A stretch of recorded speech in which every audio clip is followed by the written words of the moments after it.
নমস্কার, আপনারা শুনছেন করকাকুর্চি ইন্ডিয়া। উত্তম কুমারের জীবনের সেই সিদ্ধান্ত যা মেনে নিতে পারেননি সাবিত্রী চট্টোপাধ্যায়।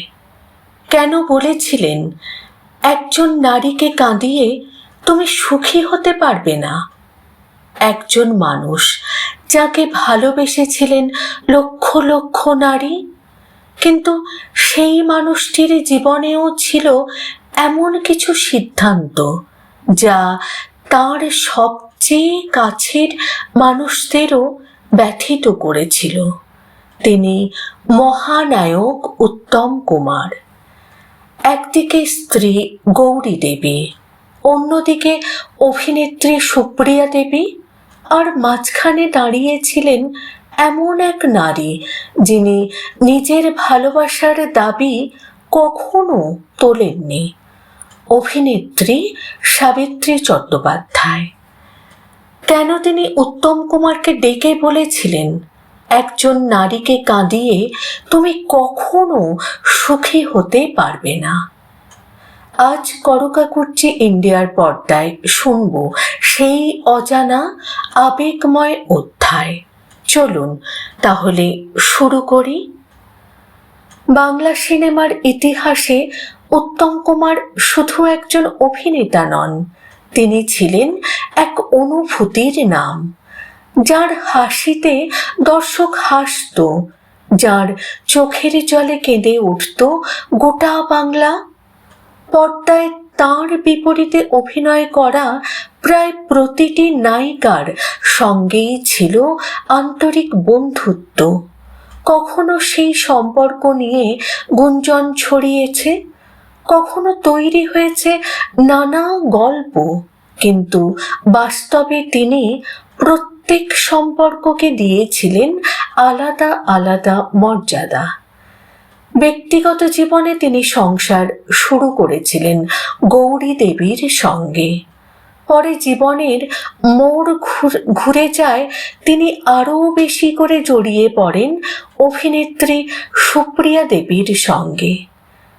এই সম্পর্ক নিয়ে তখন যেমন আলোচনা ছিল, আজও তেমনই কৌতূহল রয়েছে। তবে এই ঘটনার আরেক নীরব সাক্ষী ছিলেন অভিনেত্রী সাবিত্রী চট্টোপাধ্যায়। সাবিত্রী দেবী একাধিক সাক্ষাৎকারে স্বীকার করেছেন উত্তম কুমারই ছিলেন তার প্রথম প্রেম, কিন্তু সেই ভালোবাসায় ছিল না কোনো দাবি, কোনো অধিকার প্রতিষ্ঠার লড়াই। ছিল শুধুই গভীর শ্রদ্ধা আর নিঃস্বার্থ মমতা। ঠিক সেই কারণেই যখন তিনি জানতে পারেন যে উত্তম কুমার নিজের সংসার ছেড়ে সুপ্রিয়া দেবীর সঙ্গে থাকার সিদ্ধান্ত নিয়েছেন, তখন আর নীরব থাকতে পারেননি। নিজের টালিগঞ্জের বাড়িতে ডেকে পাঠান মহানায়ককে। সেখানে তিনি অত্যন্ত শান্ত অথচ দৃঢ় কণ্ঠে বলেছিলেন, তুমি তো আমাকেও ভালোবেসেছ, কিন্তু তাই বলে পরিবার ছেড়ে চলে যাবে? একজন নারীকে কাঁদিয়ে কখনো তুমি সুখে থাকতে পারবে না। এই কথাগুলো ছিল না কোনো অভিমান, ছিল এক সত্যিকারের বন্ধুর সতর্ক বার্তা। কিন্তু জীবনের সিদ্ধান্ত মানুষ সবসময় বদলাতে পারে না। উত্তম কুমার তাঁর সিদ্ধান্তে অটল থাকেন। পরবর্তী জীবনের দীর্ঘ সময় তিনি কাটিয়েছিলেন সুপ্রিয়া দেবীর সঙ্গেই। তবু সাবিত্রী চট্টোপাধ্যায়ের সেই কথাগুলো আজও ইতিহাসের পাতায় এক অন্যরকম মানবিক মুহূর্ত হয়ে রয়ে গেছে। কারণ ভালোবাসা কখনো কখনো নিজের মানুষকে কাছে পাওয়ার নাম নয়, ভালোবাসা অনেক সময় তাকে সঠিক পথ দেখানোর সাহসেরও নাম। উত্তম কুমার, সাবিত্রী চট্টোপাধ্যায় এবং সুপ্রিয়া দেবী তাদের ব্যক্তিগত জীবন নিয়ে নানা আলোচনা, নানা মতভেদ আজও রয়েছে। ইতিহাসের প্রতিটি ঘটনাই বিভিন্ন স্মৃতিচারণা ও সাক্ষাৎকারের ভিত্তিতে আমাদের সামনে এসেছে।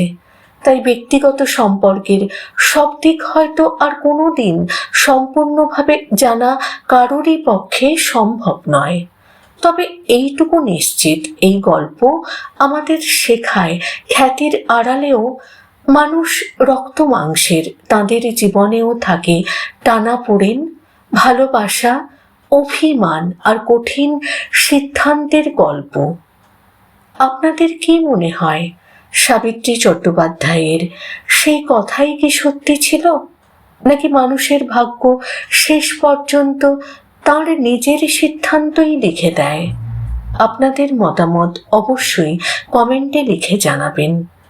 ভিডিওটি ভালো লাগলে লাইক, শেয়ার এবং সাবস্ক্রাইব করতে ভুলবেন না আমাদের এই চ্যানেলটিকে, করকাকুর্চি ইন্ডিয়া। আবার দেখা হবে নতুন এক ইতিহাসের গল্প নিয়ে।